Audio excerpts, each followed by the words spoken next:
Coach, Matt talked about how impressed he was with y'all's ability to prevent points when TCU, I think, had 5 drives that started inside the 40. What do you think your defense did especially well down in that area?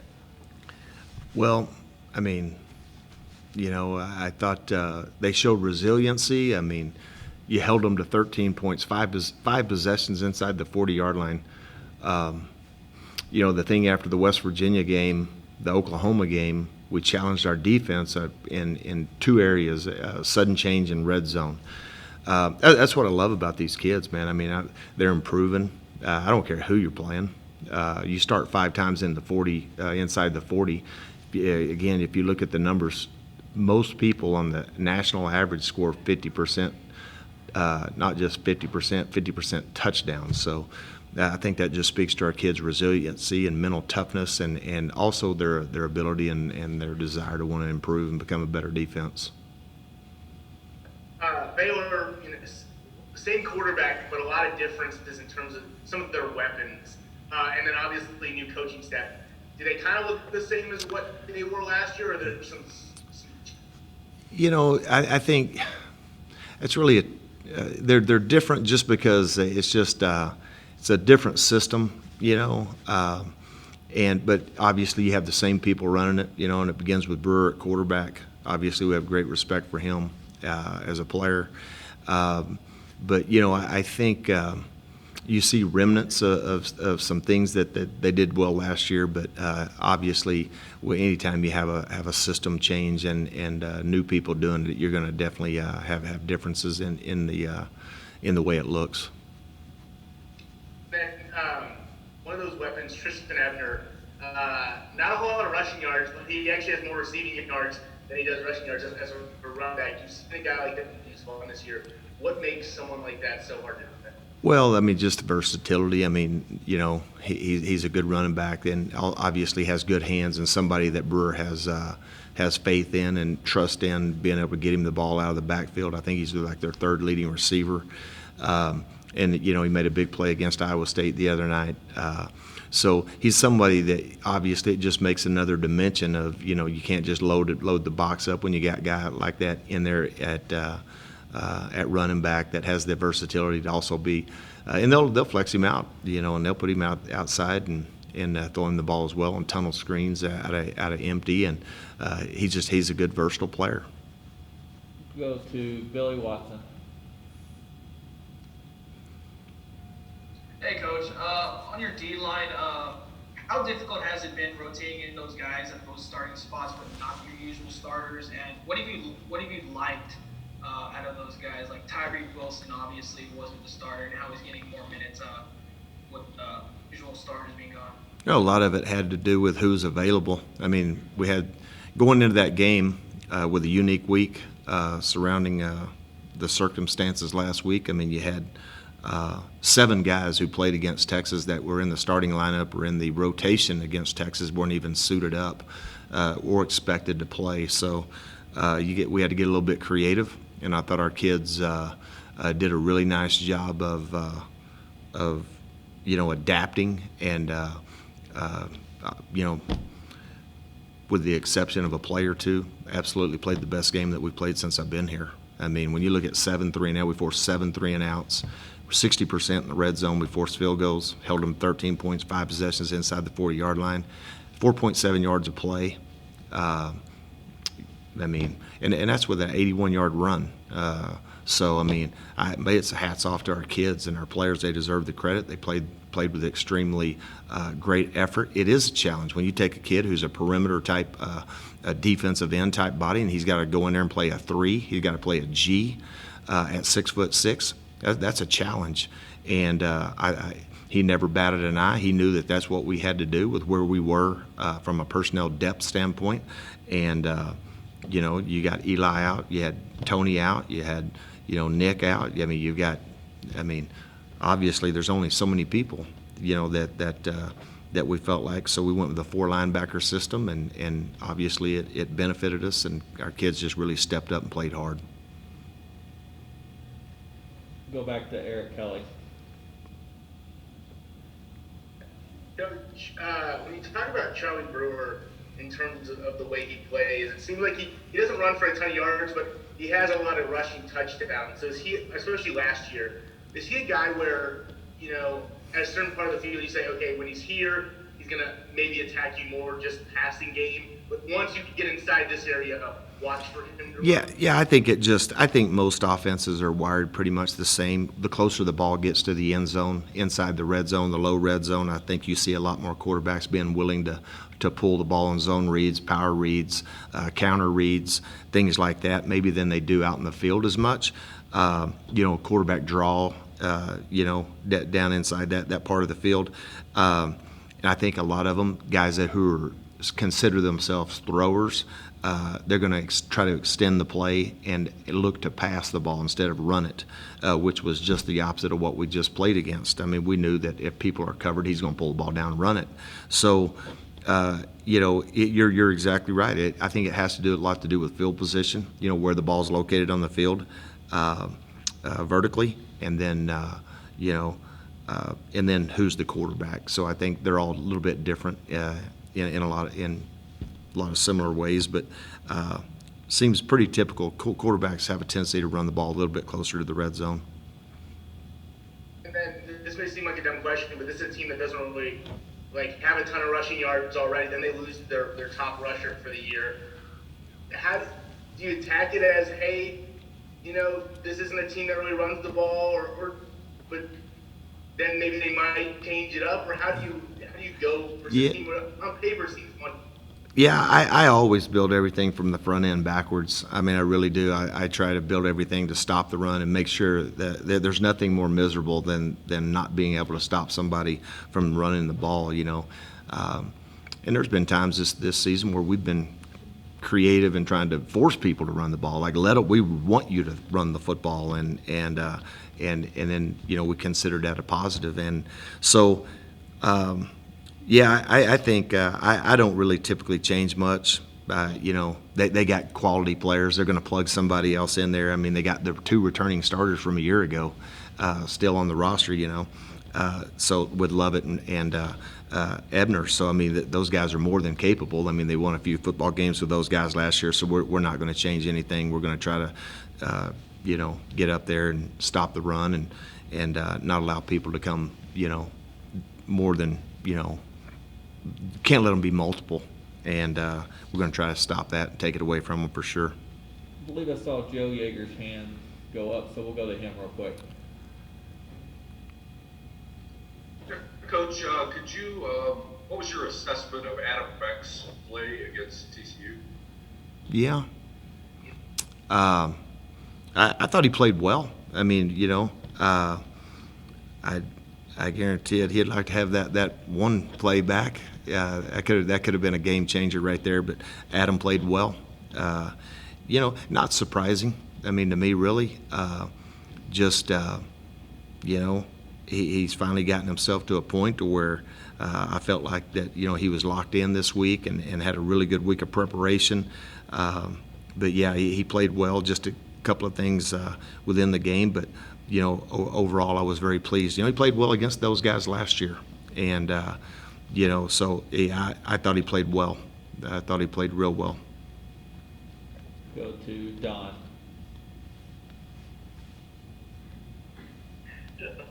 Following up on that, he had 12 tackles against TCU last year and led y'all in tackles. And I was asking Matt earlier his impression. He has had some games where he has kind of stood out with some, impact plays, particularly behind the line of scrimmage. Yeah. What does he need to do to become more of a factor on an every Saturday basis? Like same thing I've challenged everybody with, Don. Consistency. I mean, you gotta come out. You can't be obviously. I mean, he has played really well 2 years in a row against TCU, and I mean, but you can't just I preach it to our kids all the time. We have to develop consistency to ever take and keep continuing to move our defense forward. You can't be, totally non-existent for 3 weeks and then show up and be all fired up this week and prepare. And you just got to do the same thing. You got to do it every week. You got to do it daily, and you got to, because it's all about trust. We don't put anybody on the field that we don't trust. I mean, no one. And so they have to develop that trust within their position coach, and they have to develop consistently. And when they do, then they'll get more playing time. They're in control of their playing time. Every player on our defense, not the coaches. And so you come out and you prepare, and you consistently prepare, and you earn your coach's trust, then you'll play more. And that's basically what it boils down to. Just got to develop consistency and preparation. Following up, also going back to, you mentioned earlier talking about Baylor that, with a new staff, a lot of the players are the same, but they look kind of different in what they do. What are some of the, what are some of the ways that they kind of look different offensively? Yeah, they're a little bit more traditional spread. I mean, you're going to see a lot of traditional formations and tempo and that type stuff. Obviously, is still more of a part of their system. I thought last year, they tried to run the football, to set up to set up their throwing game with their play actions and things like that. It just, and again, I don't know the dynamics or the things what's going on, but it seems to be more of a spread mentality. I mean, they're going to run the football, going to try to establish the run, but it's just not. It's just a different scheme, and I think without getting into a football clinic, I mean, it's just some little simple nuances in the scheme from a run game standpoint to a spread system compared to a more of a run game oriented. Seem like is probably the biggest thing that jumps out to me. Coach, obviously a new staff in there for Baylor. In what ways does this defense look the same to what you saw last year, and what ways have they changed up a little? Oh, they're different schematically. I mean, last year they were a 3-down team with really wide edge guys. They were really the only team kind of probably doing that in our conference last year. I mean, Iowa State did some of that and everything. This year they're much more of the kind of a 3-4 structure, move into a lot of 4-down front, a lot of quarters coverage, a lot more mix in the coverage aspect than that way. So quite a bit different that way, and then different personnel up front and at quite a few of the areas. Whenever they have someone with like them losing Bernard for the year, one of their best linebackers, when you don't really have a whole lot of them on tape without a guy who's that critical to their defense, how does that affect does it affect your game planning at all, or do you kind of just go about it the same regardless of exactly is out on the field? Well, you got to go by what you have on video. So, I mean, I don't think they're going to drastically change their structure. It's just a matter of who's going to step in. Number 28 came in for him last week when he went down. We'd expect him to be probably the first guy they use in that way. And then they could move guys other ways to get their best 11 on the field. And sometimes you see extra DB sometimes, or maybe a linebacker at another spot move over. But we're playing for kind of their structure, and then have to be ready to adjust as the game goes on to anything that kind of they do differently. Then for you, I guess it's easier said than physically done, but what do you see as that key to having a fluent offense from quarter 1 to quarter 4 as opposed to 1.5 struggling a little bit, 1.5 kind of finding your groove?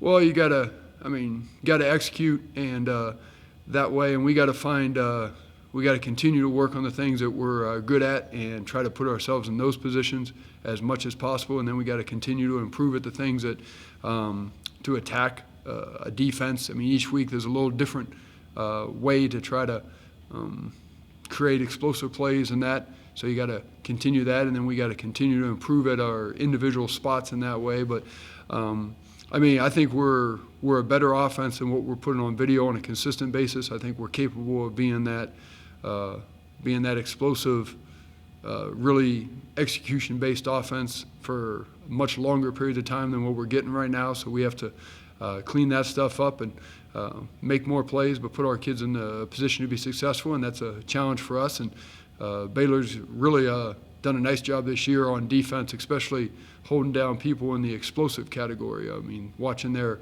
kind of big runs, big passes against them was a little disheartening that they didn't have as many on there as what you hope to see.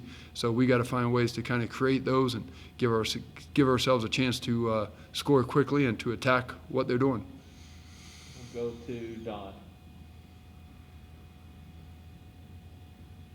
David, how did you assess the issues that y'all had in the passing game in the first half on Saturday, giving up the 5 sacks? But I remember, like, on one of those sacks, Henry had quite a bit of time, and then he got back from the front side, from the play side.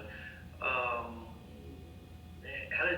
you kind of assess what went wrong in the first half? Well, in our passing game in the first half, I mean, protection was part of the issue on some of those plays, and then we didn't get through the progression as cleanly or as quickly as what you'd like to be able to get to the open guy. We had more guys open than when we hit in that way. That was a disappointing part of it.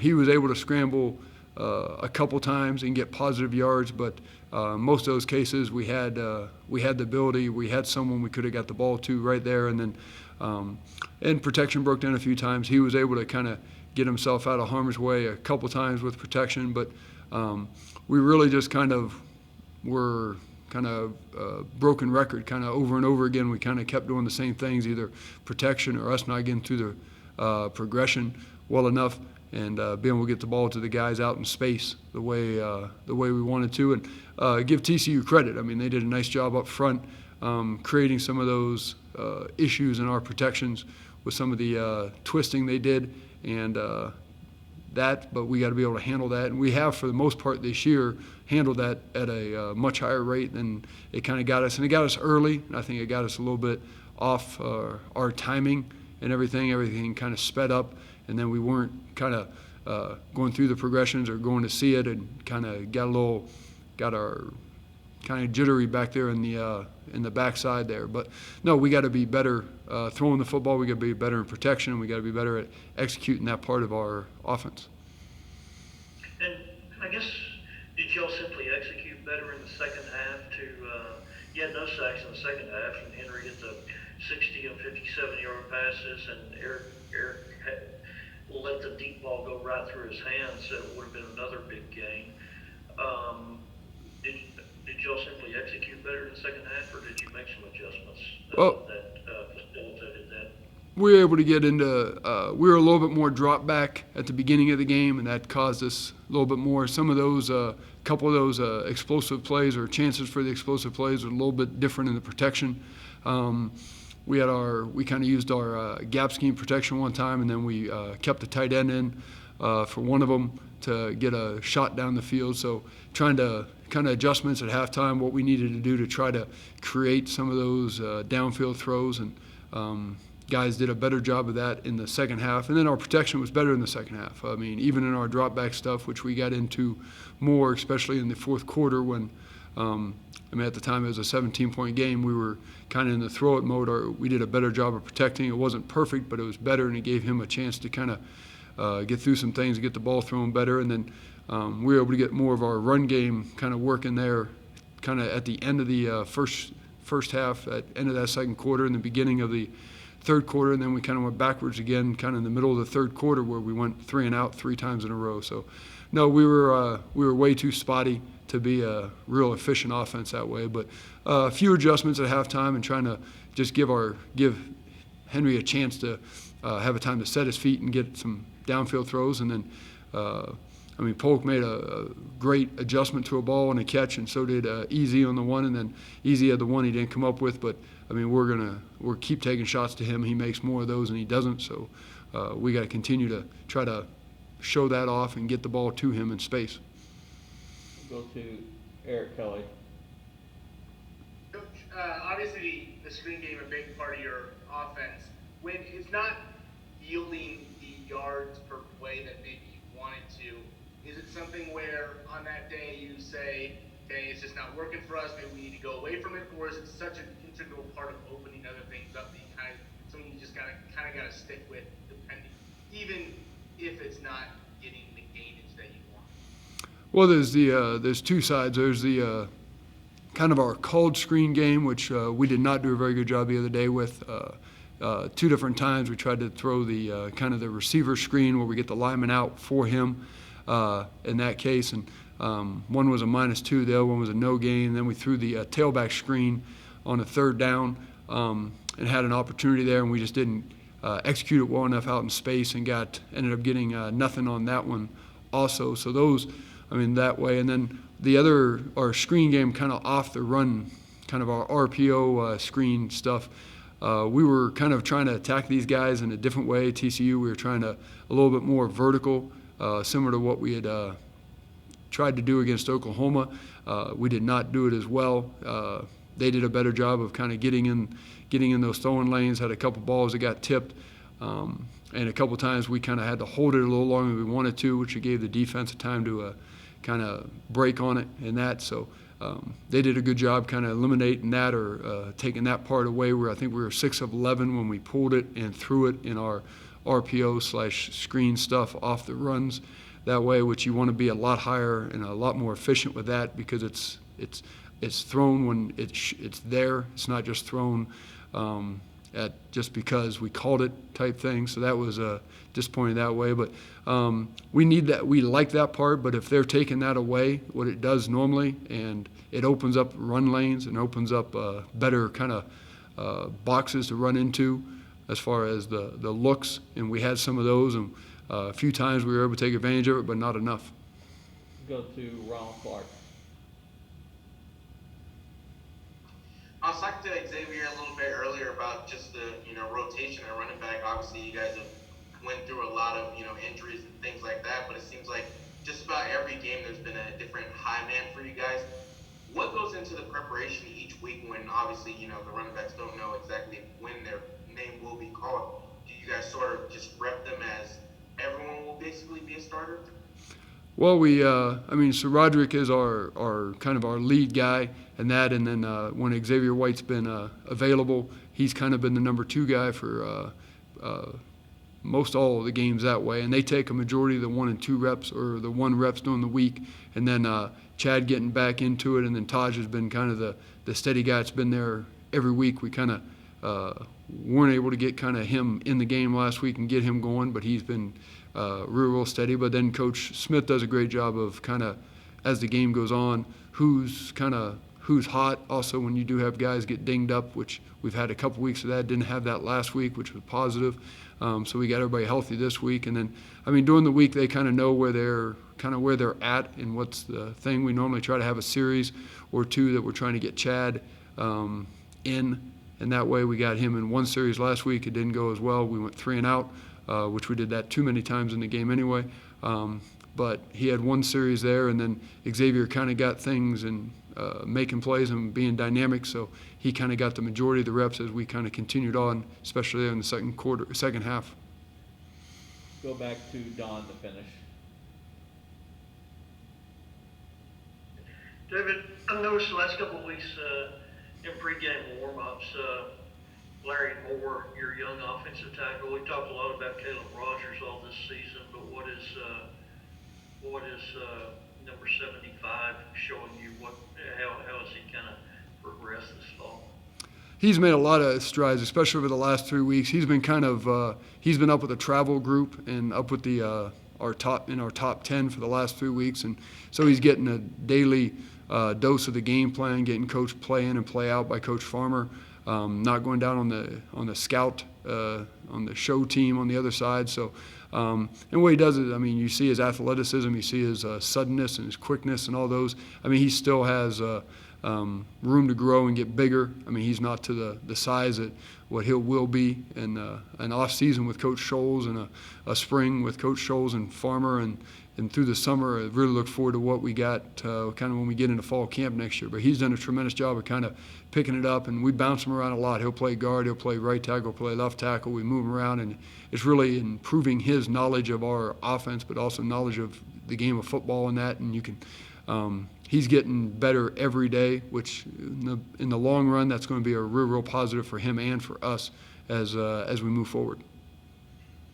You've played Caleb both left and right.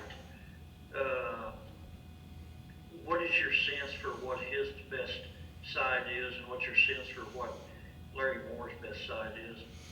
Larry predominantly in practice has been going most of the time on the right, but he kind of does bounce around because he kind of alternates with Caleb. So in practice, when Caleb's taking the left with the twos and Larry's at the right with the twos, and then they flop back and forth that way. It'll probably, I mean, Caleb's done a nice job on both sides, kind of gives us that flexibility that he can back both sides up in a game, but also he's gotten to the point now he's rotating in and getting more and more reps every week. So in the long haul, I'm not sure what it'll be. I mean, a lot of it'll depend on what all the other guys can do too. Where's Ethan at? What's his best position? What's Larry's best position to go forward? But I mean, we predominantly are trying to recruit tackles. And then we kind of start everybody with the idea of, hey, who can play left tackle? And then it's kind of move from there as we go to get them in the best position. And I mean, Caleb's athletic enough and talented enough. I think he could end up being an interior guy at some point, and even maybe be a really athletic center down the road if personnel-wise puts us in a position. But we feel really comfortable with him at tackle and like where he's kind of gotten to, especially as just a true freshman, how well he's been able to play. Now, staying on tackles, I guess, for a moment, going way back to when you all signed him and before spring, Ethan Card, the impression that Matt gave was that he was kind of a guy with a great frame, but was more of a long-range prospect, and then he's out there in his first five from day one at a position where you're really under the gun, and that, he's had some moments where he's given up pressures and whatnot. But the fact that you've played him consistently throughout the season, how has his development been? Well, and we only had a short amount of spring, but spring was kind of he was kind of where we thought he'd be. It was a lot of new stuff. I mean, he showed up in January, threw him into everything, and kind of got going. And start off in spring, it was kind of like, okay, it'll probably be, as like you said, Coach Wells had stated, probably a long-term plan and everything, and then did a tremendous job kind of while he was away on the COVID, kind of while we were all kind of away and everybody was on their own. Did a great job with working on footwork, working on his body, working on getting bigger and stronger as best he could. When we showed back up in fall camp, had really probably has made the biggest stride of any of those guys to kind of jump up from a guy that we kind of saw as a backup tackle or even an interior guard at some point to all of a sudden he was one of our top five and really probably our number 4 guy doing most of all the fall camp and then the beginning of the season and all that. And he's had some tough times, which all the tackles have, and that's kind of a standard. I mean, if you go back, Terrence and Bruffy had some tough ones last year too. That's a tough position. The best guy rushing normally is on the edge, and most teams like to put him at right defensive end, which puts the left tackle under a lot of stress. So Ethan has played really well for a first-year player and everything. And then with how things have gone, he still has 3 years of eligibility to play after this season. So this is going to be a tremendous experience for him to learn from, grow from, and get better from. And he's gotten better every week as we've went through it. And that, so really, really excited about where it's going to go, and he's battling for us and competing, and he's working every week to get better at the little things that Coach Farmer kind of shows him that he needs to work on and get better at.